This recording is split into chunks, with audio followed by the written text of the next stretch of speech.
Hi everyone, welcome to the Daily Dharma. In this episode, we'll be talking about how we can learn to face difficult questions with grace and compassion. The story that we'll be reflecting on this theme is called In the Garden of Questions, and it comes from the book Zen Stories with Master Seiji by Daiki Shimada. Here is how the story goes. One afternoon, as the sun cast long shadows across the garden, a haughty scholar approached Master Seiji, intent on challenging the renowned wisdom of the Zen master with a riddle he believed unsolvable. Master Seiji, the scholar began with a smirk, if you are as wise as they say, tell me, can the wind be captured in a net? Seiji paused, looking up from the delicate task of arranging stones in his garden. With a playful glint in his eye, he replied, only if you wish to catch the shadow as well. Dissatisfied and thinking the response nonsensical, the scholar pressed further.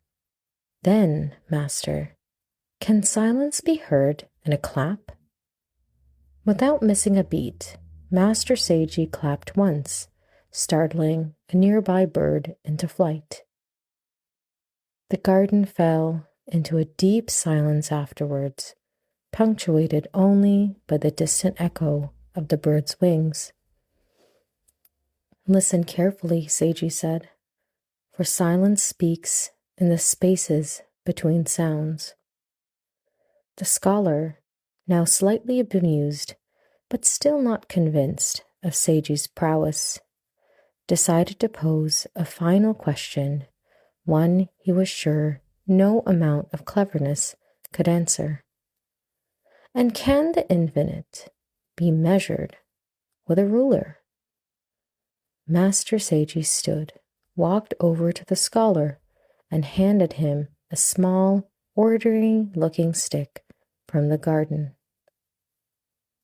Why don't you take this and go measure the path the moon travels across the night sky? Chuckling, the scholar bowed deeply to Master Seiji, his arrogance replaced by a newfound respect. Master Seiji, your wisdom stretches far beyond the reach of my questions. Master Seiji, with a knowing smile, nodded at him. Like the bamboo that bends in the wind without breaking, true understanding is flexible yet unyielding. Seek not to capture the wind, but learn from its dance. With that, the scholar left, his heart lighter and his mind opened to the vast expanse of wisdom that lay beyond the realm of riddles. I thought that this was a particularly apt story simply because I feel that the culture of modern society is very much to ask as many questions as possible, especially about difficult situations, difficult moments, and essentially the most challenging parts of our lives. And I feel that almost always there is this heavy expectation that we must have thought every single angle or perspective through, that no matter how much pressure we're under, no matter how much emotional turmoil we're going through, the expectation is that we put on the analytical hat and we ask as many questions as possible. And if once we do so, we will arrive at the most logical and essentially an answer that just makes sense. And I think when we come or go through life with that model of analyzing and processing difficult questions, questions that really don't have a good answer, it could lead to a lot of pain and definitely a lot of blame on yourself, guilt, shame, anxiety, stress. Because if this is the model that everyone says is the right one, and every time you're hit with a crisis, it's essentially this process of making a detailed questionnaire, finding the answers to these questions, and then waiting for an answer to present itself. Life is going to be very challenging. And this is very much where I was in my 20s, where when it came to everything, essentially my relationships, my friendships, my career, my relationship with my family, all of the big things in my life, I would just sit there and ask question after question to myself. I would read books, I would Google things, and I would just be completely confused all the time as to why I just wasn't really getting the answers or the results that I wanted, because I was following the process that everyone says works. And it took so much time and so much pain to really gain an understanding of, oh, the truth is, life is so much more complicated than what we know, and we can't possibly know everything. And as a result, this model of trying to just ask questions and answer them and expecting the solution to present itself is a little bit, I would say, naive. Because, for example, when a family member is in the hospital, is there really an answer that will ever satisfy the problems, the questions, the queries in your heart?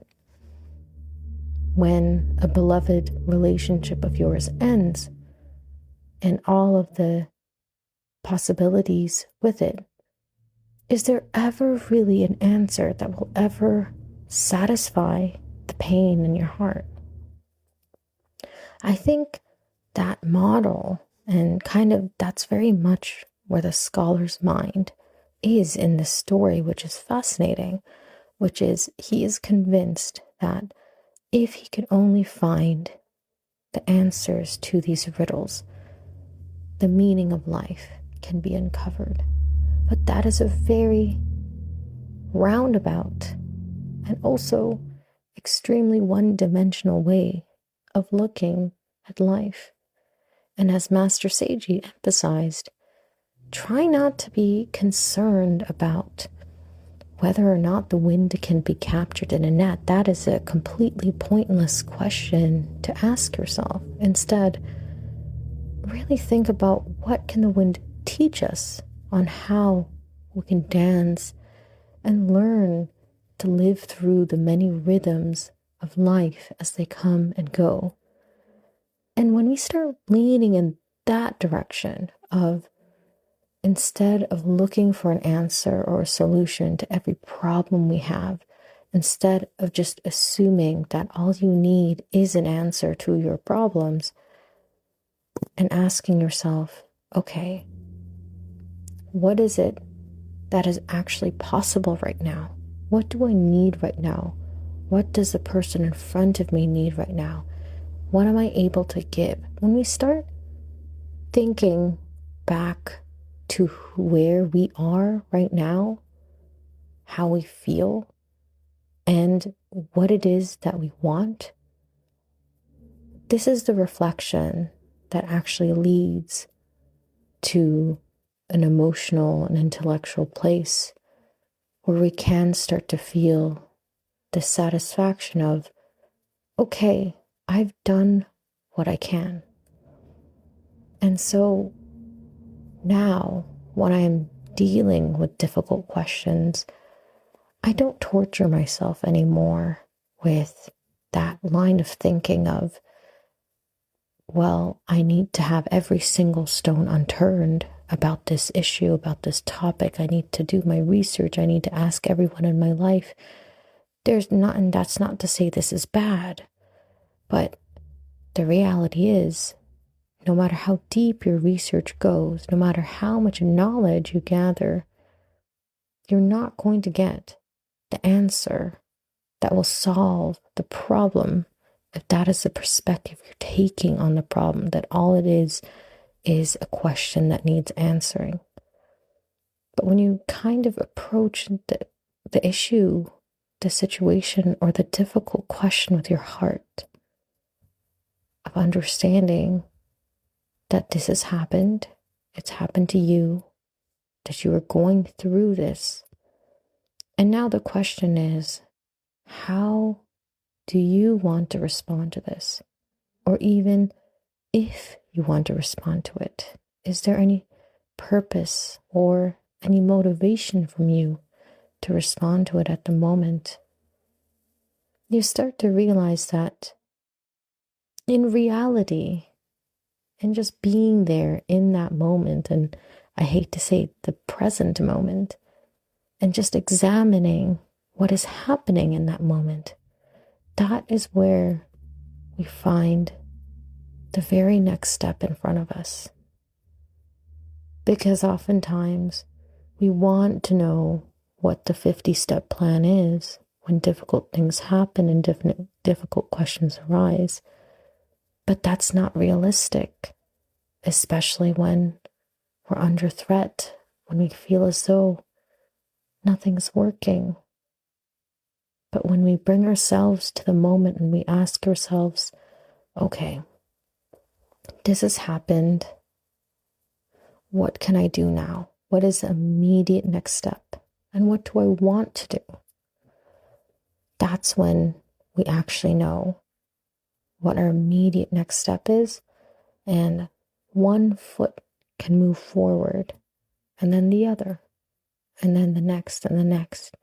And eventually, through this process of centering within ourselves and asking ourselves that question of what is the best thing we can do right now? What do we want to do right now?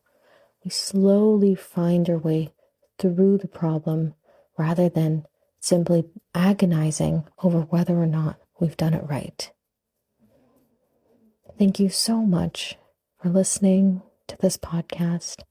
I truly apologize for the late upload. I moved this weekend and it has been a very long day of contemplating, being grateful, and also lots and lots of organizing. And I've been thinking about this theme all day, and I hope that you definitely got something good out of the sharing of this story. And thank you for listening despite the late upload. If you have any thoughts or questions, please email me anytime at dailydharmapodcast@gmail.com. And I hope you have a beautiful, safe, and joyful week ahead of you. Until next week.